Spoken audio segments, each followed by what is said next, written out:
Ny mahoraka sy ny malaza amin'izao andro ny fifidianana izao dia resaka ny solombavambahoaka ny Mahajanga. Nosambory ny mpitandro ny filaminana ny solombavambahoaka afak'andro Kristian taoriany ireny sakoroka ny tranga tao antoerana ireny.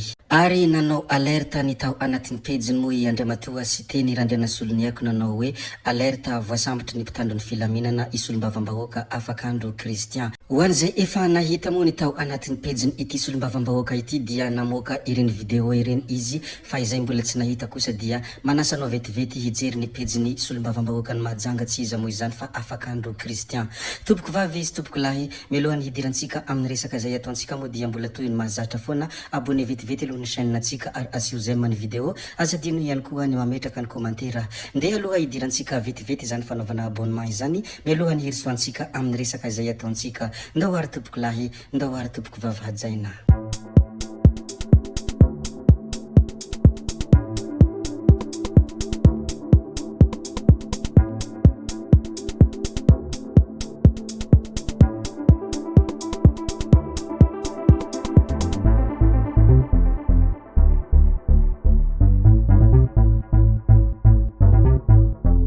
Tompoko vavy sy tompoko lahy hajaina any Toliara faharoa no hanombohantsika ny filazana ny zavamisy ato anatin'ity video anankiray ity.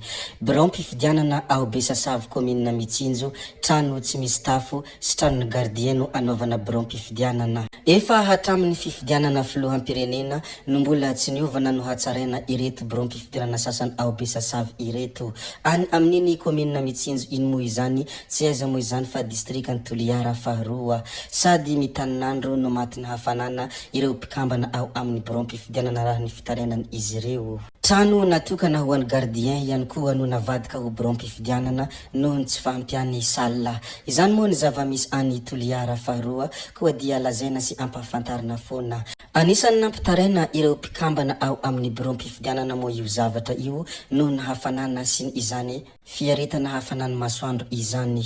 Rehefa voalazantsika sy voaresaka antsika moa ny mikasika an'izay re tompoko vavy sy tompoko lahy ndeha harisika hiresaka ny zavatra hafa indray mikasika any Tojo Ravalomanana moa ity manaraka izay horesantsika ity. Tonga ny fidy sy anaramaso ny fizotra ny fifidianana. Tonga teny faravotra manefa ny adidiny ny kandida Ravalomanana Tojo sy ny filoha marika Ravalomanana mivady. Tazana teny antoerana ihany koa manaramaso ny fifidianana ny ambasador ny Japon. Tsara moa ny mampahafantatra an'izay, tsara ihany koa ny milaza an'izay ho anareo rehetra izay mpanaraky ny zavamisy sy ho anareo rehetra izay liam-baovao mandalo ao amin'ny firenena Madagasikara. Voaresaka atsika ihany koa ny mikasika aniny Tojo Ravalomanana iny ndeha haresika hiresaka an'ity tranga anankiray ity.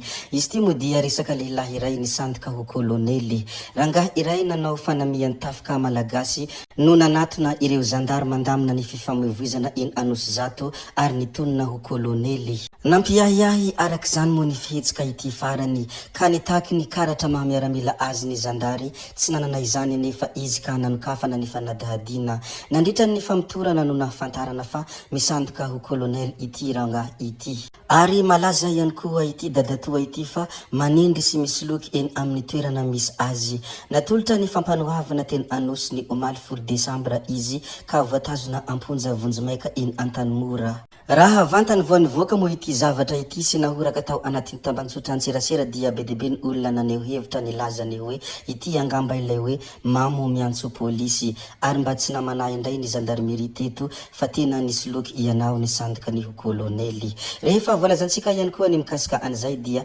ndeha haresika hilaza ny zavatra hafa indray. Ity manaraka ity indray dia resaka loza mpifamoivoizana. Izy ity moa dia hanentanako ny olom-pirenena rehetra indrindra ireo olona izay mampiasa fiara. Aleo malina foana indrindra rehefa hisongona, indrindra rehefa hidepasy. Tsara foana ny mailo, tsara foana ny malina mba hisorohana ny loza. Nisy taxi brousse anankiray Transbonglava nanao accident. Fiara iray Transbonglava no tradoza rehefa saika hidepasy camion iray kanjo nisy fiara kiakely nipoitra. Tsy nisy kosa ny naratra, tsy nisy ny maty fa ny fiara no simba. Toy izany koa ilay fiara kely. Raha ny roso kely dia nianjera tany anaty antsana tsy hita noanoa. Izany moa ny trangana loza mpifamoivoizana izay nisy ka natonga izaho manentana ny olona rehetra mba ho malina ary manentana ny olona rehetra mba ho mailo foana mba hisorohana ny loza.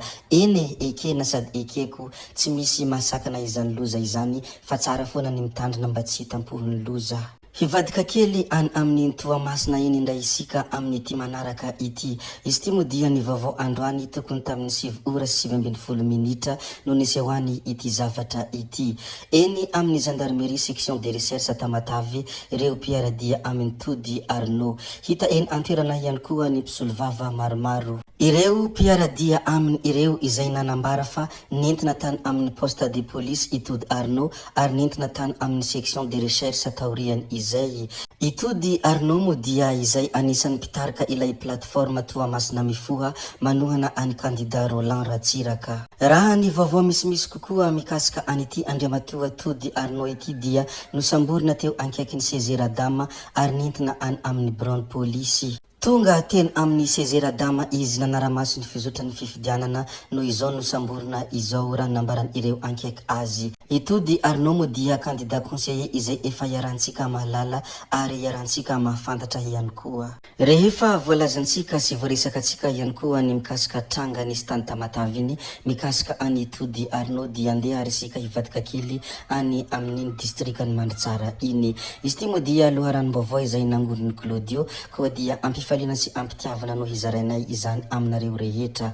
Mandritsara may ny loharano mamatsy pompiny rano. Kilany afo ny loharano mamatsy ny tampotanana ny Mandritsara dorotanety avy tamin'ny fokontany manodidina toerana sarobidy ity nanitatra ny afo ity. Mainy aty Alafasina atahorana hitondra ny tsy fisiany rano fisotro madio izany satria ripaky ny zavamaniry mitazona ny hamandoana. Raha ny vaovao voangona nisy tany antoerana moa dia tsy ampy ny fandraisana andraikitra tamin'ny famonoana ny afo. Tompony andraikitra vitsy no hany mba tonga namono ny afo tsy voafehin'ny afo ka navela ihany. Izany moa ny loharanom-baovao izay nangoniny Claudio koa dia zarainay aminareo rehetra ato anatin'ity chaîne ity mba ahatonga ianareo rehetra tsy toy ny tompotrano mihono fa aharika foana ireo rehetra mandalo sy ireo rehetra misy ao a Madagasikara. Naiza izany tsy asiana fanavahana na atsimo na avaratra na andrefana eny na antsinanana na ao anivontany ihany koa. Rehefa voalazantsika moa ny mikasika an'izay dia andeha arisika hilaza an'ity manaraka ity. Izy ity moa dia Antsoavo izay nataony Gasikara Fensoa ny tao anatin'ny pejiny. Miantso ny délégué de vote ny candidat rehetra tsy hanaiky lembenana ary hanohitra hatramin'ny farany. Misy olona marobe manana kara-pifidianana fa tsy ao anatin'ny listra any forsena hifidy. Ny information momba ireo olona manana ordonnance tsy misy mandeha amin'ny Zailona tsy ekena ny hifidiananareo. Mila mirahina sy mafy ny délégué ny candidat rehetra hoy hafatra izay nataony ity namana Gasikara Fensoa ity. Tompoko vavy sy tompoko lahy, zay ihany koa no namarana ny videontsika koa dia ankasitrahana eram-po eran-tsaina ianareo na vitany hain'ny video hatramin'ny farany ary mbola manentana anareo foana ny mbola hanaraka ny video manaraka izay alatsakay ato misesisy tsy mijanona tsy ankiato. Zay fa tsy halavainay ny resaka hametra veloma izahay veloma vetivety fa tsy hoe akory veloma mandrakizay amin'ny manaraka indray no manao ny misimisy veloma tompoko lahy veloma tompoko vavy.